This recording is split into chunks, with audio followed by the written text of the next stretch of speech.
My fiancé declared, "I'm not moving to that boring small town for your job." I replied, "I understand." And then I took the promotion anyway and moved alone. For a long time, I thought that moment would feel like a door slamming, like something violent and final, but it didn't.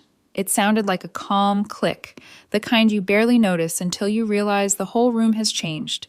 He didn't ask what the job was. He didn't ask what it meant for our future. He didn't even ask how scared I was to consider it. He just looked at me like I'd suggested we go live underwater. 3 hours from the city? He scoffed, leaning back on the couch as if the distance insulted him personally. What am I supposed to do there, stare at cornfields? It's not cornfields, I said too softly. My hands were still on the edge of the counter, knuckles pale, like the apartment itself might tilt if I let go. It's a facility launch. They want me to lead the engineering division. He waved a hand, dismissing the words before they could even land. My clients are here. My life is here. Quality of life matters, and you're not going to drag me to the middle of nowhere. The way he said drag made my stomach tighten, as if I was already his burden, already his inconvenience. I waited for the part where he would lower his voice and add, "We'll figure it out. We're a team." Instead, he stood up, irritation sharp in his eyes. "If you loved me," he said, "you wouldn't even consider this." My chest went hot and hollow at the same time. I could feel my heartbeat in my throat, the strange, humiliating urge to explain myself like a child caught wanting something. I swallowed it. "I understand," I repeated, and this time it wasn't reassurance, it was acceptance. 2 weeks later, I signed the offer letter with a pen that trembled in my fingers. 6 months later, I posted one photo on LinkedIn. Just me, a launch party, a caption about Project Phoenix, and my inbox erupted like I'd set off a flare. His best friend messaged first, then his mother, then him. I stared at the screen, reading the same apology in different outfits, and the thought that steadied me was almost cruel in its clarity. He didn't miss me. He missed the life my promotion built without him. When I met him, ambition didn't scare me, it attracted me. We were both still building something then, still using words like potential and trajectory instead of status and image. We met through mutual friends at a gallery opening, one of those overly curated events where everyone pretends they belong. I remember noticing how confident he looked moving through the room, how easily people laughed when he spoke. When he introduced himself, he didn't ask what I did. He asked what I was working toward. That question stayed with me. Our early years were full of motion. Long hours, late dinners eaten out of containers, laptops open on opposite sides of the couch. We were tired, but we were aligned. When I got promoted, he celebrated louder than I did. When his client list finally stabilized, I toasted him with cheap champagne because that was all we could afford at the time. We moved into the city apartment together after 2 years.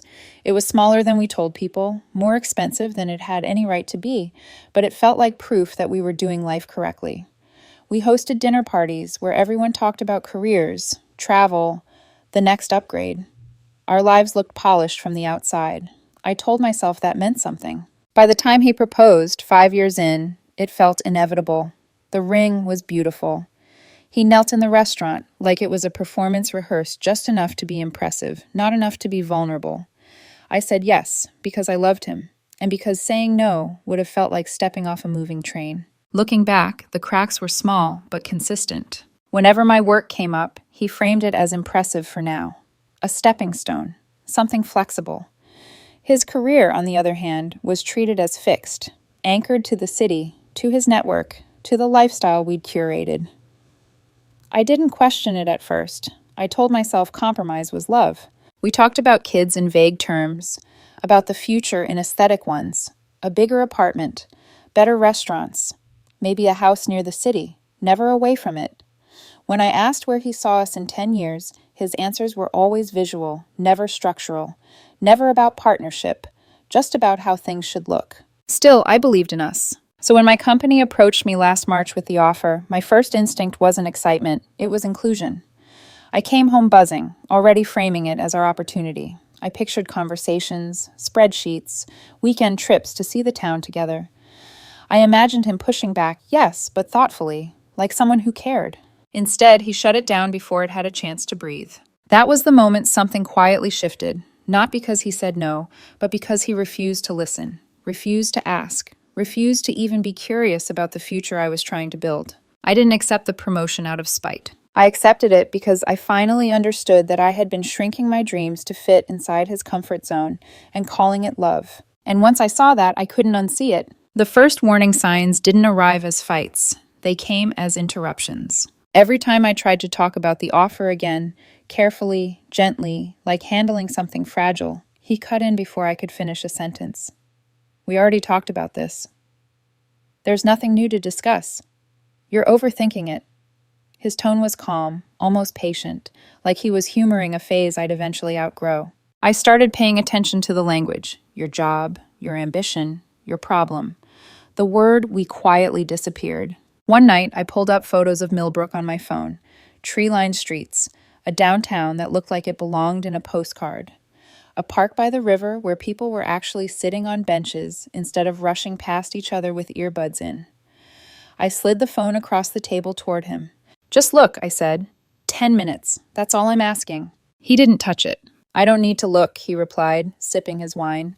I know exactly what places like that are like. Like what? I asked, my voice tighter than I meant it to be. Small, he said after a pause. Limited. Boring. The word landed heavier than it should have, not because of the town, but because of what it implied about me for even considering it. I tried another angle. Numbers, stability, long-term security. I talked about cost of living, about how far our money could go, about schools we might want someday.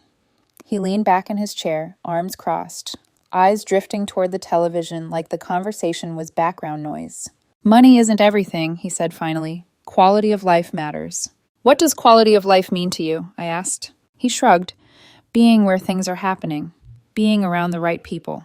The right people, not us, not together, just proximity to a lifestyle he didn't want to give up. His friends reinforced it without even trying. At dinners, someone would joke, "So are you really dragging him to the sticks?" Another laughed.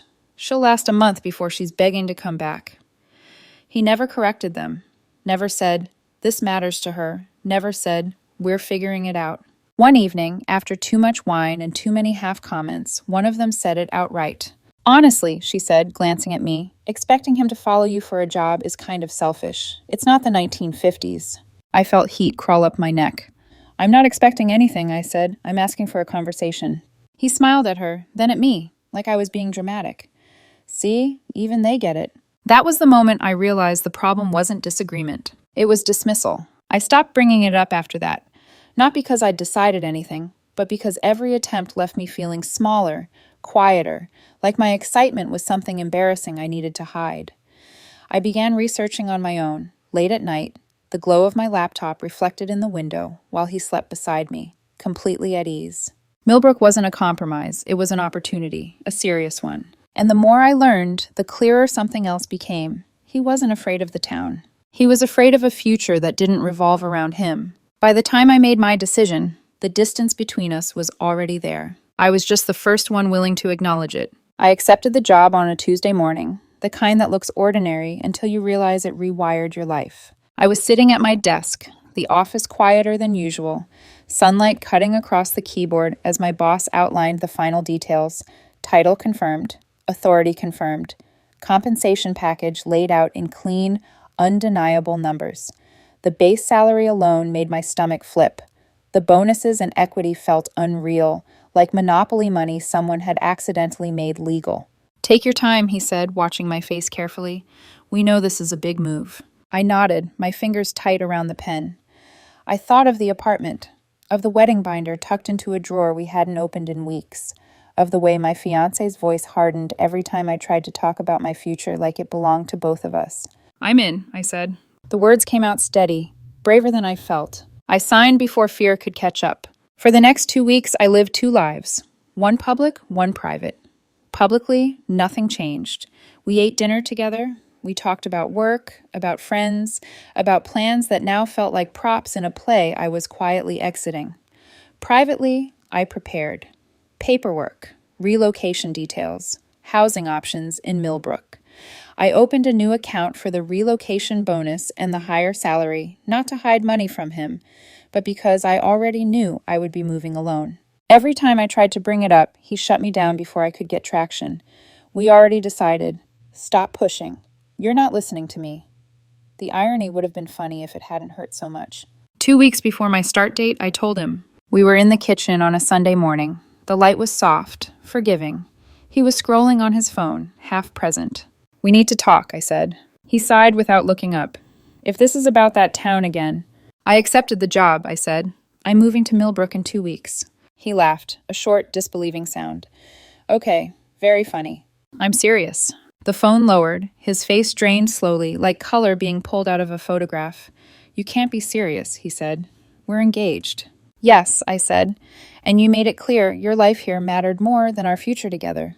That's not what I said. You said you wouldn't move for my job, I replied. Any job. You wouldn't even talk about it. He stood up so abruptly the chair scraped the floor. You're throwing away everything we built for some job.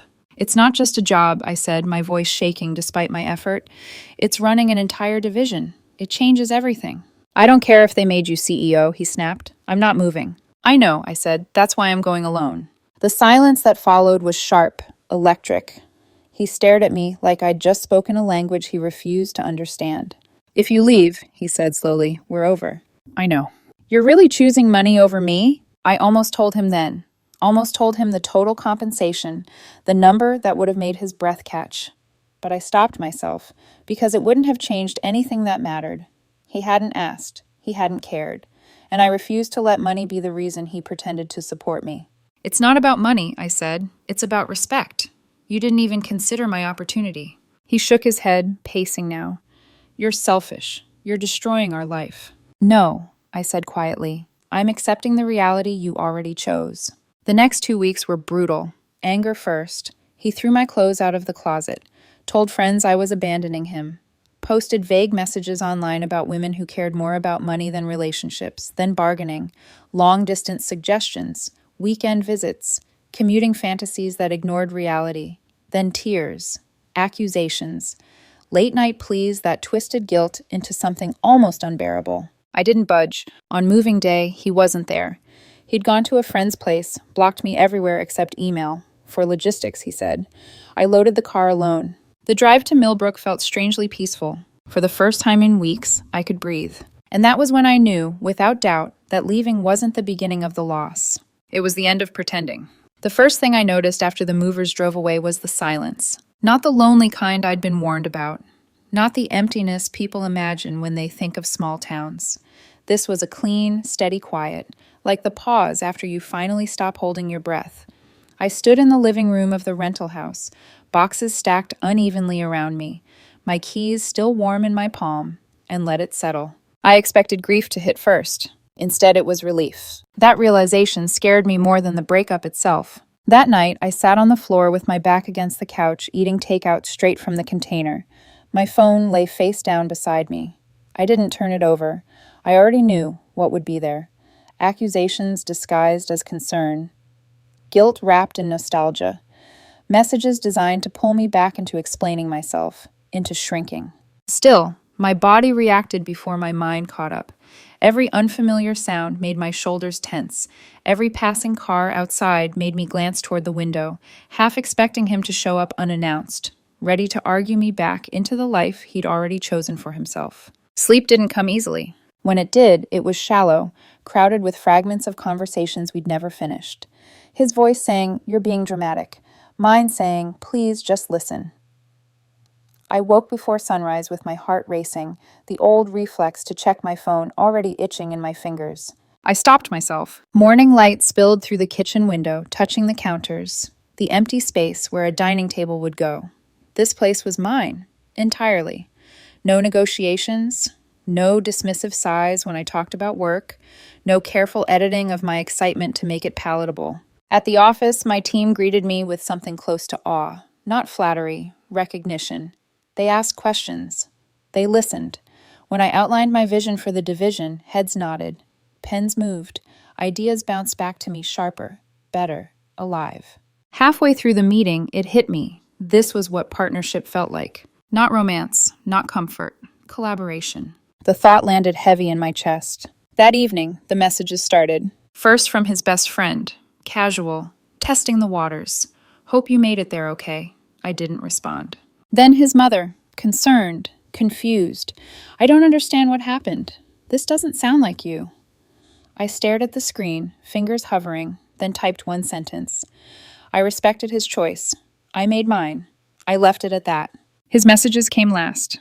They were different now, softer, careful. He asked if I was settled, if the house was nice, if the town was really as bad as he'd thought. Each question felt less like curiosity and more like inventory, measuring what he might still access. I didn't answer. Over the next few weeks, my body slowly unlearned the constant tension. My shoulders dropped. My jaw stopped aching from clenching. I laughed at work without checking myself. I slept through the night. And yet, there were moments, small ones, standing in the grocery store, reaching automatically for something I knew he liked, then stopping. Passing a restaurant and thinking we would have loved this, then correcting myself. I would have loved this. Grief came in waves, but it never knocked me under. What surprised me most was the clarity. I replayed that final conversation in the kitchen, but now without the fog of panic. I heard his words clearly. If you loved me, you wouldn't even consider this. What he meant was, if you loved me, you wouldn't inconvenience me. The realization burned, but it also steadied me. I hadn't abandoned him. I'd chosen myself in a moment where staying would have required disappearing. By the end of the first month, I stopped flinching when my phone buzzed. I stopped feeling the urge to defend my decision to people who hadn't lived inside it. The town began to feel familiar. The work began to feel purposeful. And for the first time since the promotion offer landed in my lap, I wasn't bracing for fallout. I was standing in the aftermath, upright, intact, and more myself than I'd been in years. The escalation didn't arrive like an explosion. It crept in, methodical and persistent, testing each boundary I'd put in place to see which one might bend. It started with concern dressed up as civility. His mother called one evening, her voice careful, almost apologetic. "I just want to understand," she said. "He's been devastated. He says you chose your career over him." I leaned against the kitchen counter, the house quiet around me. "That's not what happened," I replied evenly. "He told me he wouldn't move for my job. Any job. I respected that." There was a pause, a subtle one, but heavy. "He didn't tell me that," she said.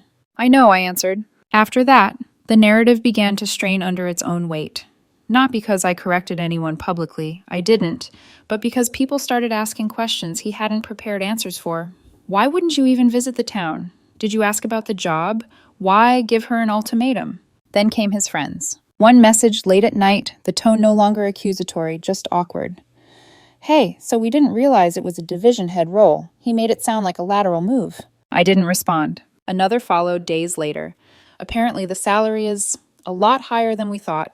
Still nothing from me. Meanwhile, my life accelerated. The facility launch put my name in rooms I'd never been invited into before. Senior leadership checked in weekly.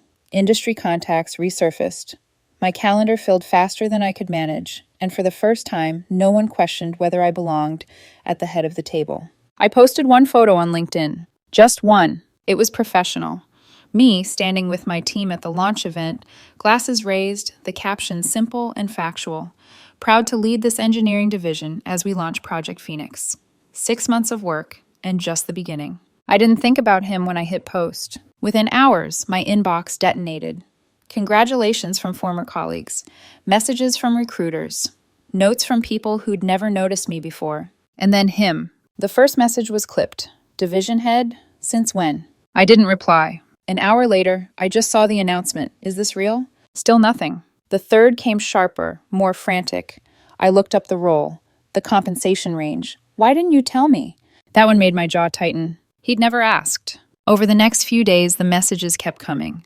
Apologies wrapped in explanations, claims of fear, of being overwhelmed, of not realizing how serious the opportunity was. He said if he'd known, things would have been different. I read every word and said nothing. Because the truth was simple. The money didn't change the opportunity. It only changed his reaction to losing access to it. When that didn't work, he went around me. My mother called first. "He reached out," she said gently. "He sounds shaken." "He wasn't shaken when he thought I'd fail," I replied. "He's shaken now because I didn't." There was a pause, then quieter. "How much are you making?" I told her. She inhaled sharply. "And he didn't know?" "He didn't want to." That seemed to settle something for her. A week later, he tried something bolder. I was sitting at a cafe downtown on a Saturday morning when I felt it. the instinctive prickle that made my shoulders stiffen. I looked up, and there he was, standing just inside the door, scanning the room like he wasn't sure he belonged. He looked different, less polished. Jeans instead of tailored trousers, a plain sweater instead of a jacket, like he was trying to blend into a town he'd once dismissed. "I just want to talk," he said, approaching my table. I didn't stand, didn't offer him the chair. "We don't have anything to talk about." "That's not true," he said quickly. "I made a mistake." "You made a decision," I corrected. "You were very clear." "I didn't have all the information." "You didn't want it." His jaw tightened. He looked away briefly, blinking hard, then forced his gaze back to me. "We could still fix this," he said, his voice lower now, controlled. "I could move, start over." The words felt calculated, carefully measured to sound sincere without sounding weak. "You called me selfish," I said quietly. "You let your friends call me toxic. You said moving here would ruin your life, and now you're here because you found out what I built without you." "That's not why," he said immediately. I met his eyes. "Then why didn't you come 6 months ago?" He didn't answer. "You don't want me," I continued. "You want the life you rejected." Something flickered across his face, frustration, maybe fear, but it vanished as quickly as it appeared. A week later, the letter arrived. From a lawyer. He was claiming financial damages due to relationship dissolution under false pretenses. That I'd deliberately concealed the true nature of my job opportunity, influencing his decision and causing emotional and financial harm. I laughed out loud. Hard enough that my neighbor knocked to check if I was okay. My lawyer dismantled it cleanly, quoted his refusal to discuss the job, his ultimatum, his statement that the relationship would be over if I moved. The claim collapsed under its own contradictions. So we tried again, this time socially. Posts about financial manipulation, about power imbalance, about how withholding information is abuse. He never named me, but he didn't have to. Mutual friends knew exactly who he meant. This time I didn't defend myself. And that was the moment things turned on him. Because people remembered. The dinners where he shut me down. The jokes. The way he'd dismissed the conversation before it could start. Comments began appearing under his posts. Careful at first, then blunt. "Didn't you refuse to talk about the job? You said money didn't matter. You gave her an ultimatum." Even one of his friends stepped in publicly. "I was there. She tried to talk. You wouldn't listen." After that, the posts slowed, then stopped. By the time the noise died down, something had shifted. Not just between us, but inside me. I wasn't reacting anymore. I wasn't bracing for the next message or accusation. I was watching the consequences land exactly where they belonged. And for the first time, his escalation no longer felt like pressure. It felt like proof that walking away had been the only real power move I'd ever made. The darkest moment didn't come with shouting or threats. It arrived quietly, on a night when nothing was wrong on the surface. I was alone in the house, the kind of evening that should have felt peaceful. The workday had gone well. I'd cooked dinner, answered a few emails, even laughed on a call with a colleague about an inside joke only my team would understand. By all external measures, I was fine. Then the noise stopped. No phone buzzing, no calendar alerts, no crisis to manage. Just me, the hum of the refrigerator, and the weight of everything I'd outrun finally catching up. I sat on the edge of the bed and stared at the opposite wall, the one still bare because I hadn't decided what to hang there yet. That empty space felt accusatory, like it was waiting for a version of me I hadn't fully become. This was the moment I'd been too busy to feel. The anger faded first, then the adrenaline. What remained was doubt, sharp and intimate. What if I'd been too cold? What if I'd escalated things by refusing to explain myself one last time? What if walking away without closure made me just as rigid as he'd been? The questions stacked quietly, one on top of the other, until my chest felt tight. I replayed our final conversation in the cafe, not his words, mine. "You don't want me. You want the life you rejected." The certainty I'd felt saying it wavered now, softened by loneliness. I wondered if I'd turned him into a villain because it was easier than admitting how much it hurt to be dismissed. I wondered if I'd mistaken self-respect for pride. I picked up my phone. His name was still there, untouched. One message away from reopening a door I'd slammed shut on purpose. My thumb hovered, the old muscle memory urging me to fix things, to smooth the sharp edges, to make peace even if it cost me something. Especially if it cost me something. I imagined sending a single line. "I never meant to hurt you." I imagined the relief of being understood again, temporarily. I imagined how quickly that relief would turn into negotiation. My stomach twisted, because buried under the doubt was a harder truth I didn't want to face. If I reached out, he would take it as permission to try again. Not with curiosity, not with humility, but with conditions. I lay back on the bed, staring at the ceiling, my breath shallow. This was the moment I used to disappear into compromise. The moment where I told myself love meant endurance, where I bent so the relationship wouldn't break, and quietly broke myself instead. The memory came uninvited. Standing in our old kitchen, explaining the offer for the third time, his sigh, the way he checked his phone while I talked, the sentence that landed like a verdict, we already decided. My chest tightened, not with sadness, but with recognition. I wasn't doubting my decision. I was mourning the version of him I'd hoped would show up. That realization hurt more than the breakup. I sat up slowly and put the phone face down on the nightstand.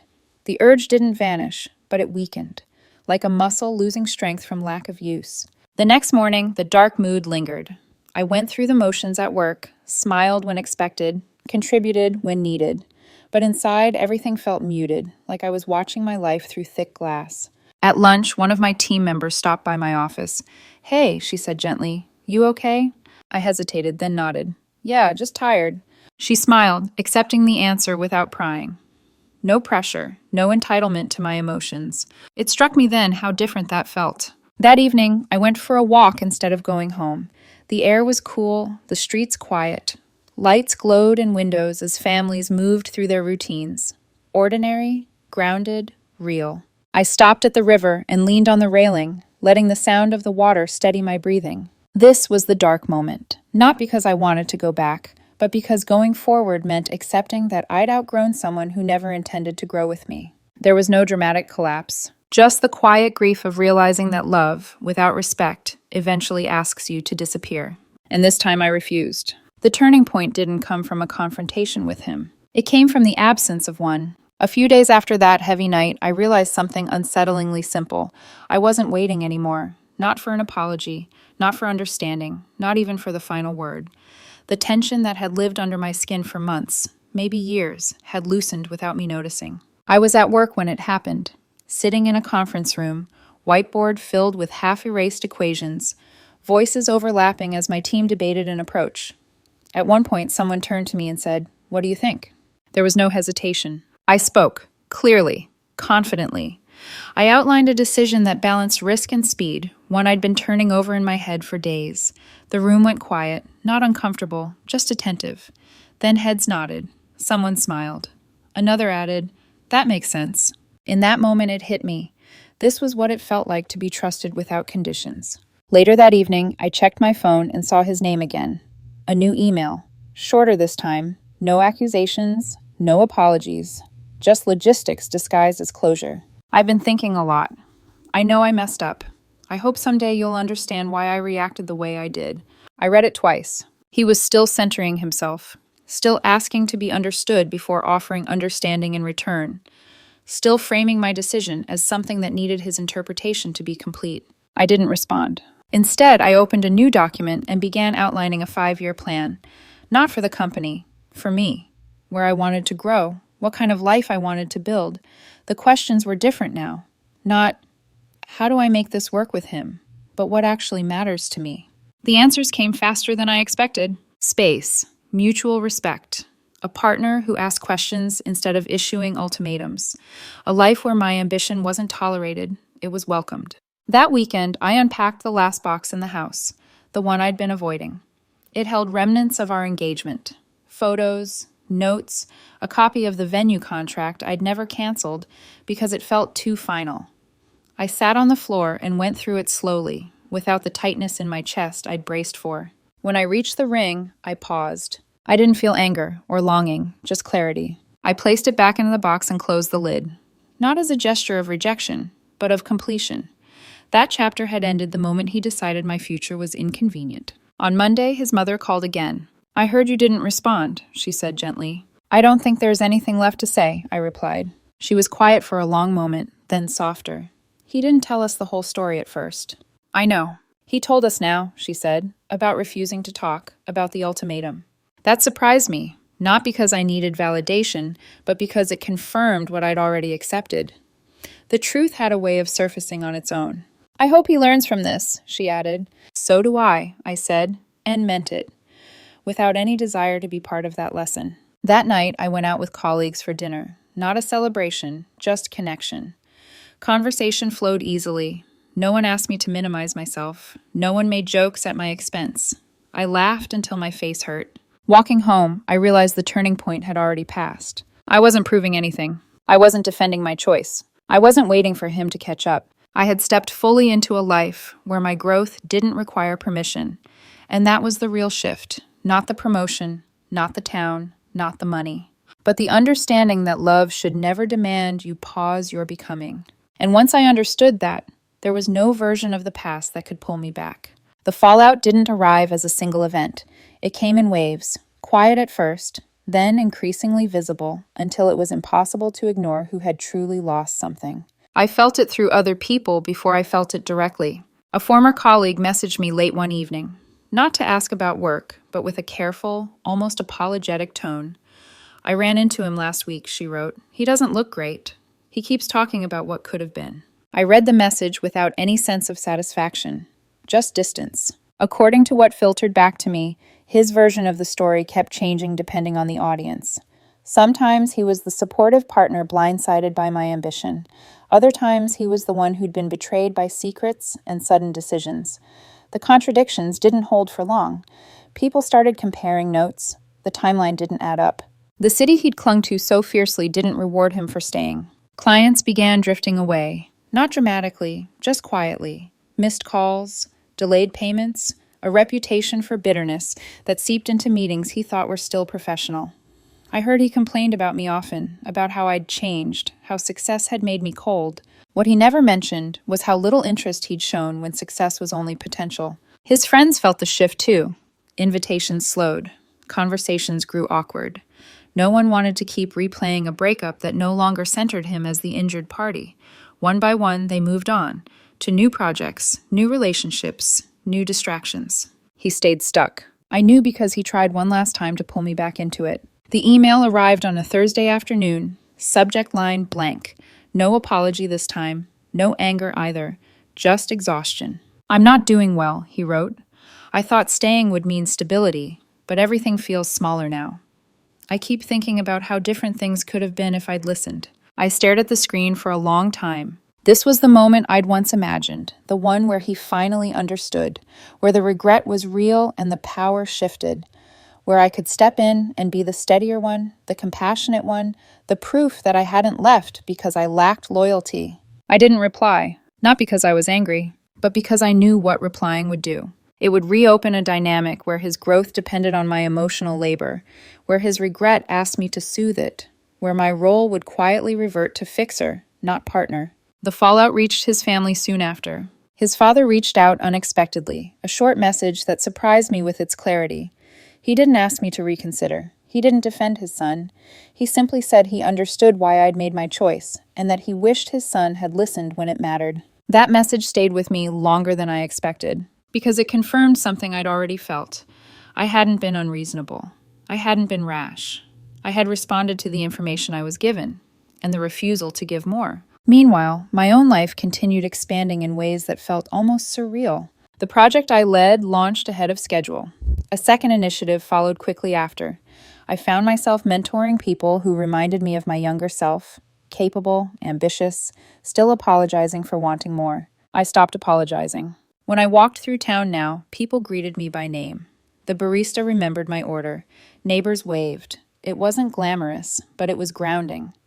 I belonged here, not because I'd proven anything, but because I'd chosen it. Occasionally, I'd hear updates about him through mutual connections. He was rethinking things, taking time, working on himself. The language of hindsight.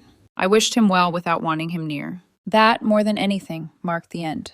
The fallout wasn't dramatic. No public apology, no final confrontation, just the slow realization, on his part, that the life he'd dismissed had moved on without him, and the woman he thought would wait had learned how not to.